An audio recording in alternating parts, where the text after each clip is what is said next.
மௌத்தா போனால் முடிந்து போனது என்று நினைத்தீர்களோ? மரணமாகிவிட்டால் அவர்களுக்கும் நமக்கும் எந்த உறவும் இல்லை என்று நினைத்துக் கொண்டீர்களோ? தொடர்பும் இல்லை என்று நினைத்தீர்களோ? நமக்கும் அவர்களுக்கும் பெரிய லிங்க் இருக்கிறது.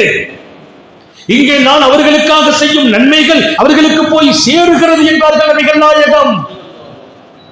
நான் தினமும் குர்ஆனை ஓதுகிறேன், யாசீனை ஓதுகிறேன், அமல்கள் செய்கிறேன், செய்துவிட்டு சொல்வேன், இதன் கூலியை என் பெற்றோர்களுக்கு அல்லாஹ் நீ கொடுத்து விடுவாயாக. அவர்கள் தினமும் கூலி அனுபவித்துக் கொண்டிருக்கிறார்கள், மகிழ்ச்சி பெறுகிறார்கள். அவர்கள் மாத்திரம் அல்ல, அதன் பரக்கத்தால் அவர்களின் கபரை சுற்றி இருக்கிறவர்களுக்கும் பாக்கியம் கிடைக்கிறது.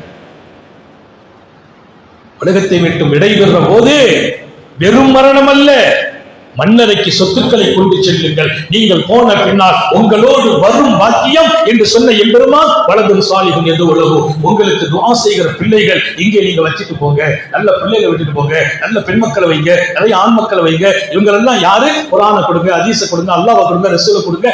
அவங்க உட்கார்ந்து குர்ஆன் ஓதுவாங்க, துஆ செய்வாங்க, தொழுவாங்க, அல்லாஹ்ட கையேந்துவாங்க. அவங்க கையேந்துற போது, தொழுகிற போது, நோன்பு வைக்கிற போது அந்த கூலி உங்க கபரை, உங்கள் மன்னரையை விசாலமாக்கும், மன்னரையின் வாழ்க்கையை இன்னும் சுகமாக்கும். நாம் போகும்போது அமல் செய்துட்டு மட்டும் போறதில்லை, என் மன்னரை சுகமாக்குகிறவர்களை விட்டு செல்ல வேண்டும்.